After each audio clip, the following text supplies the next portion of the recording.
Here in the present, we are on day 41 of the Trump government shutdown. Democrats refuse to sign on to a bill that would force millions of Americans off their health care and make it much more expensive for those who can't afford, and a McNugget knob, too.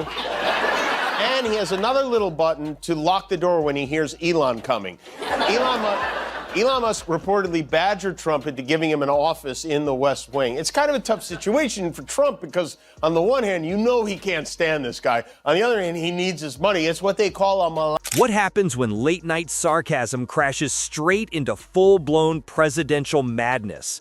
Jimmy Kimmel has zeroed in on the Trumps once again, and this time he turned Melania's quiet mystery and Donald's polished golden ego into an entire comedy banquet. He shifted effortlessly from low-key digs at her style to wild flashbacks of life in the White House, and along the way, nothing was sacred and everything became a punchline. You find yourself laughing, cringing, and genuinely questioning how this one family keeps handing out endless material for free. So get comfortable and buckle up, because this roast might honestly rank as one of the most hilarious presidential takedowns we have seen so far. Trump visited several countries in Asia: Malaysia, Japan, South Korea. He avoided Vietnam just for old time's sake.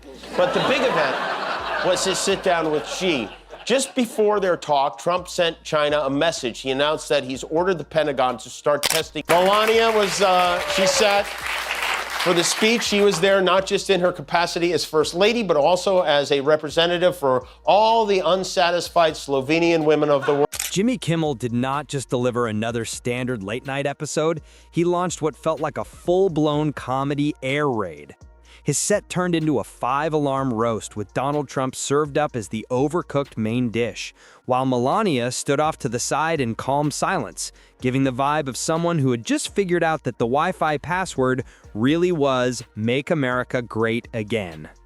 Democrats refused to sign on to a bill that would force millions of Americans off their health care and make it much more expensive for those who can't afford health care. So Democrats drew a line in the sand. They said, we are not going over this. And today, after 41 days, they pulled out a shovel and a bucket and they ate all that sand and got nothing for it. Isn't that great?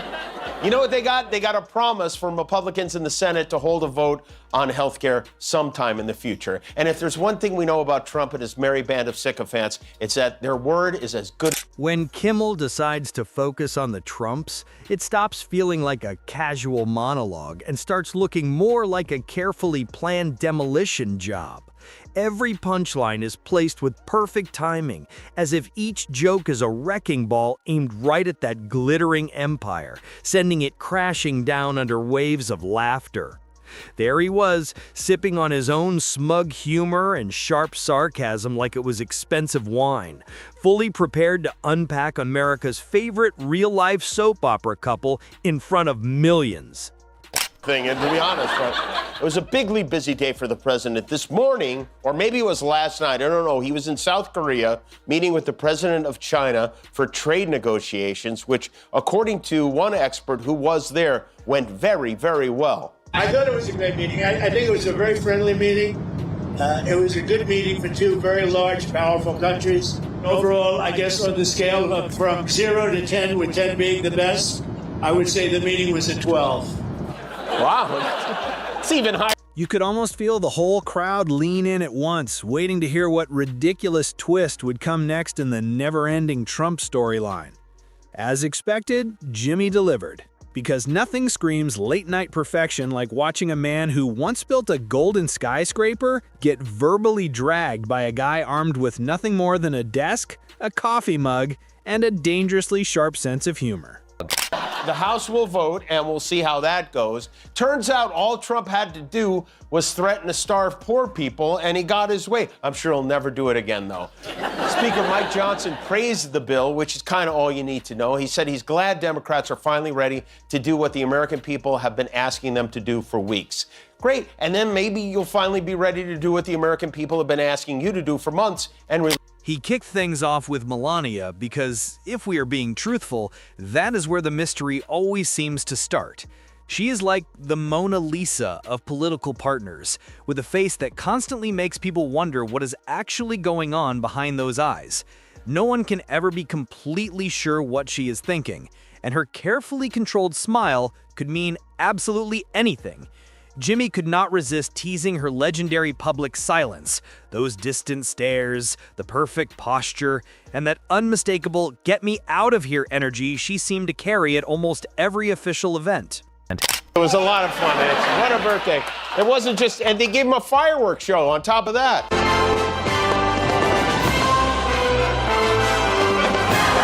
There's Sleepy Don taking it all in. And in fairness, that's as close as he gets to being able to sleep with his wife, so He painted Melania as someone forever trapped between glamorous designer heels and deep, simmering frustration. Then he dropped the big punchline the moment she launched her Be Best campaign, which sounded like the kind of slogan you get when everyone in a brainstorming meeting gets tired and gives up halfway through. Jimmy nearly cracked himself up just remembering it, calling it the most confusing motivational phrase on the planet, like a cereal box motto accidentally created by an online translator. He pictured her sitting alone in the East Wing, quietly whispering "Be Best" under her breath while trying to figure out what it was even supposed to stand for. From there, he swung straight toward Trump, the man, the myth, the walking spoiler alert. Kimmel clowned his constant urge to hype himself up, those rallies that felt less like political gatherings and more like rowdy concerts with much worse hair, and the outrageous tweets that could make any grammar teacher want to resign. The mental image of Trump pacing through his gold-covered home, clutching his phone like it was sacred, was comedy on its own. Jimmy did not have to exaggerate much because reality had already done most of the work. He poked fun at the Trump brand itself, how anything with that name slapped on it somehow managed to shout luxury and bargain bin at the exact same time. The hotels, the steaks, the bottled water, it all made it seem like Trump was trying to transform business into a one-man fan club. Jimmy reminded everyone how Trump once called himself very, very rich, a line that always sounded like something you tell a bank when you were trying to convince them you still own more than a couch and a lamp.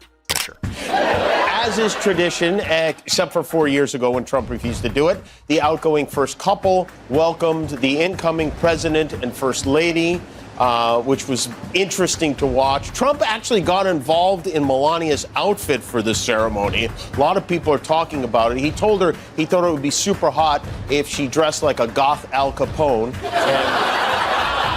And so she did. We found Carmen Sandiego. Each punchline hit harder than the last, as Jimmy compared Trump's hunger for attention to a little kid chasing every shiny object in sight. There was something almost artistic about the way he built the rhythm of the segment, wild and relentless, yet so entertaining that you simply could not look away. In Kimmel's retelling, Trump was not just a former president, he was an entire circus packed into one person, complete with loud sound effects and balloon animals that seemed like they might insult you back. Just when it felt like Jimmy might ease up, he brought Melania back into the mix, because every great roast needs a dramatic supporting character. He imagined her daily routine, slipping past Mar-a-Lago's staff, dodging cameras, and perfecting her faraway stare in between flipping through self-help books with titles like How to Look Interested Without Actually Caring. He joked that Melania's entire communication style could be summed up with one word: minimalism. Every glance, every step, every single sound she made seemed calculated for maximum mystery and the smallest effort possible. The audience could not stop laughing, and you could almost sense everyone letting out years of pent-up tension because mocking Trump had basically turned into a national hobby, and Jimmy was performing like the star player. Still, it was not only about the jokes. The entire segment felt like performance art, a slice of social commentary disguised as stand-up, reminding everyone just how surreal and ridiculous the last decade of American politics had really felt. Meanwhile, with all this going on, he posted up a storm on Truth Social this week, and he covered a range of topics from Biden and his auto pen to photos of his new ballroom. He bragged about getting the key to the city of Miami. He raged about the price of beef. He plugged his son Eric's book. He bashed Nancy Pelosi. He complained about voter ID. And we learned he's trying to get the... Jimmy spun his jokes like a late-night version of Shakespeare, framing Trump's post-White House life as a reality show that simply refused to cut to the final credits. He asked people to picture Trump wandering around Mar-a-Lago like a man still waiting for the cameras to roll again, demanding second takes for actual history. Kimmel imagined him delivering his own private State of the Union on the golf course, giving dramatic speeches to palm trees, while Melania quietly booked herself a separate flight to anywhere else. He even dove into the odd Trump family dynamic, that bizarre mix of loyalty, competition, and nonstop turmoil. He described Ivanka as the overachieving class president who never really stopped campaigning. By the end of the bit, it felt like we had just watched a full sitcom set in a gold-coated tower where no one knew how to flip a light switch without checking with an advisor first. The best part came when Jimmy revisited those classic Trump moments, the stiff photo ops, the wild hand gestures, and the speeches that sounded like someone had shaken a magic 8-ball and read whatever came up. He stretched those images until they turned completely ridiculous, with Trump posing in front of endless flags like a man auditioning for Mount Rushmore, Melania blinking slowly as if sending Morse code for help, and aides trying desperately to teach him basic geography while he insisted that even Greenland seemed to be giving him dirty looks. Again.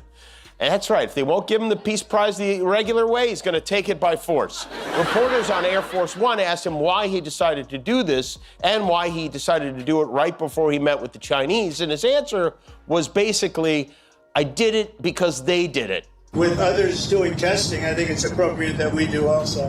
Any details around the testing, sir? Like where, when? It'll be announced. You know, we have test sites. It'll be announced. Well, I have a feeling those test sites are like Jeffrey Epstein's house, where He playfully gasped what might be going through her mind after leaving the White House. Maybe she is finally catching up on all the sleep she missed, binge-watching reality shows, or secretly working on a tell-all book with the title like My Life as the Silent Partner. The way he framed it, half admiration and half disbelief, made it impossible not to laugh. Because honestly, surviving the Trump years without a public meltdown probably deserves its own trophy. Then Jimmy shifted the tone again, blending politics and pop culture as smoothly as a professional DJ. He linked Trump's endless craving for attention to modern celebrity culture, pointing out how he turned rallies into events that felt more like red carpet premieres, where applause mattered far more than actual policy. The bit rolled on with effortless absurdity as Jimmy mocked the constant rebranding attempts, from Truth Social to Trump Media, and all the huge promises that often ended up being nothing more than new hats. He painted Trump as a salesman trapped inside a dramatic stage play, always pitching something while fate laughed quietly in the wings. One of the funniest parts came when Jimmy wondered if Melania ever secretly tuned into his monologues just to watch her own life turned into a cartoon. Because, honestly, if anyone has earned the right to sit back and watch this circus with a bucket of popcorn, it is her. Maybe she is somewhere in Palm Beach sipping a drink, scrolling through clips, and thinking, finally, someone said it. Kimmel wrapped her image in a kind of legend, part mystery and part accidental branding genius. He imagined her writing a memoir told entirely through facial expressions, with a title like No Words Needed. He joked about her carefully staged social media photos, her icy Christmas decorations, and the way she managed to turn holiday spirit into something that looked like experimental art. Every joke landed because it felt emotionally true, even if the details were exaggerated for laughs, and it reminded everyone that the Trumps had become experts at being unintentionally hilarious. Then he was asked about this nonsensical idea of running for an unprecedented and unconstitutional third term. Can you set the record straight? You're not going to try and run for a third term? Well, I don't even think about it. I will tell you, a lot of people want me to run. One thing I can tell you, the 2020 election was rigged.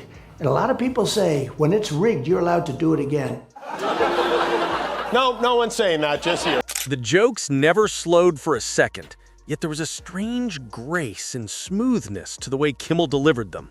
He has this gift for taking complete chaos and shaping it into something that almost feels poetic, turning political embarrassment into something like comedy art. Every punchline landed with sharp precision, balancing right between harsh and playful.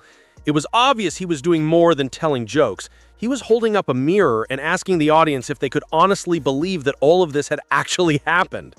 Then he went fully in on Trump's obsession with ratings, because the man treated every press conference like it was the season finale of The Apprentice. Jimmy joked about Trump checking Nielsen numbers long after leaving office, only to get irritated that hurricane coverage was pulling bigger audiences. He even imagined Trump launching a YouTube channel just so he could rant about the algorithm not respecting him enough. The mental picture was insane, like a political theme park where every ride ends with someone shouting about fake news.